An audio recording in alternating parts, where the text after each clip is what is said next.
So yun po, mapagpalang hapon po sa ating lahat. Unang-una ako'y nagpapasalamat sa Panginoon na sa buhay na patuloy na pinapahiram sa kalakasan. Tapos ay, yun. Kaya minsan hindi rin nga po makapagpasalamat ay nauunahan ng kaba at ako'y talaga'y mahiyain. Hindi, hindi nga, mahiyain nga po ako.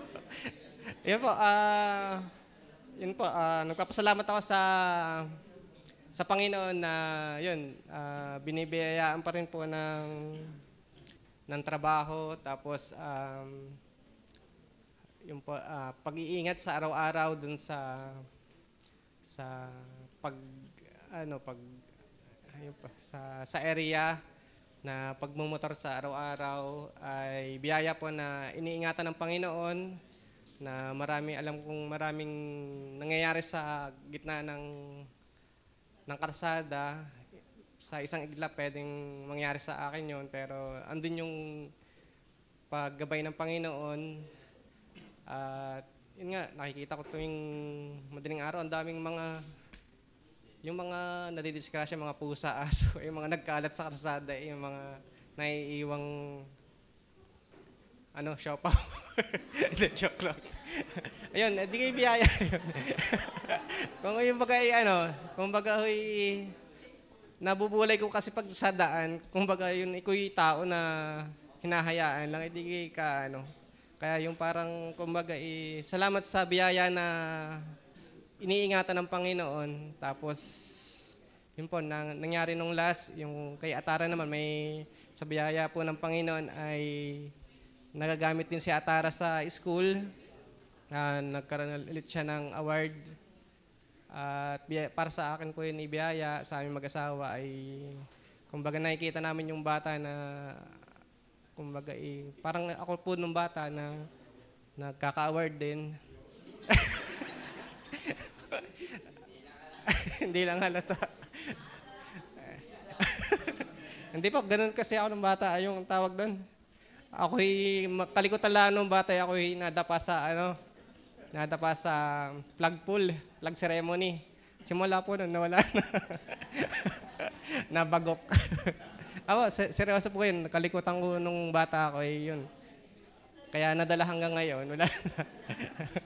Kaya biyaya po na yun. Biyaya po yung aking dalawang bata na lagi po naming dala-dala dito sa church, kasama ang kanyang lola, ay biyaya rin po sa akin yun na tunay na po yun, yung na makakilala ng maaga rin nawa yung mga bata. At nagpapasalamat din ako sa aking kabiyak na bagaman nung last week yata, nung parang sinumpanan niya na ako. natatandaan ko yun, sinumpanan niya na ako. Hindi naman, lang talaga niya. Hindi naman yun, kumbaga sabi ko nga sa sarili ko, ano nakikita niya sa akin at ako sinusumpa. Ako naman napakabait ko naman. Kumbaga, sa mag-asawa kasi yun nga, kinakwento nga niya nung dalaga siya. Princess princess ng siya, ng Giver Yaben. Siya, yun yung lagi niyang inaano sa akin. Tapos simula daw nung asawa siya, nawala na lahat. Di parang sa tingin niya, sumpa talaga ako.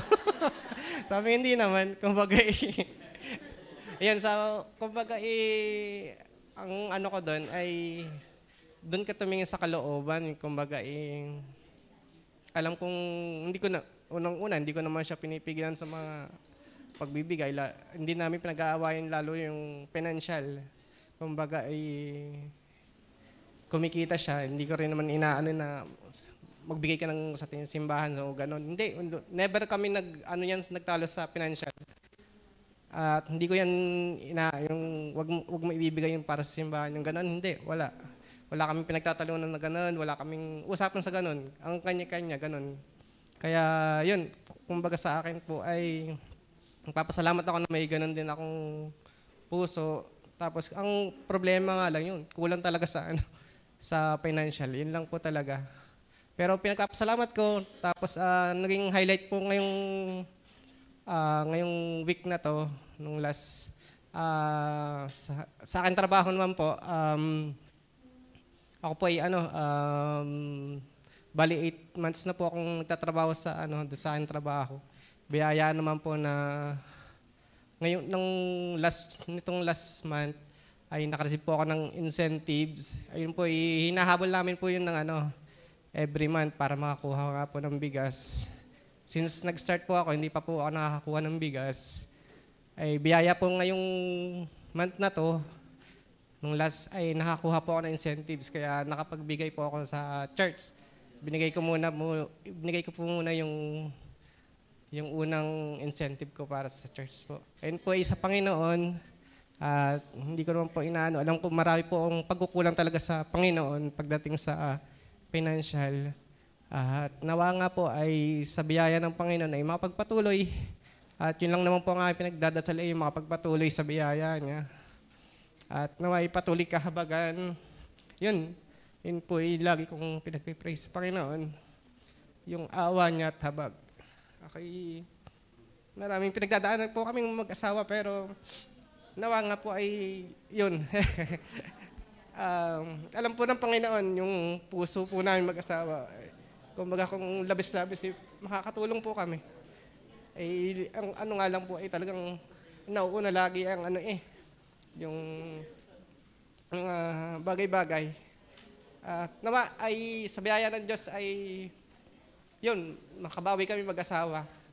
At yun, salamat sa Panginoon sa lahat-lahat ng blessings at biyaya. At nawa ay makapagpatuloy kaming buong pamilya sa habag at awa ng Panginoon. Salamat sa Panginoon.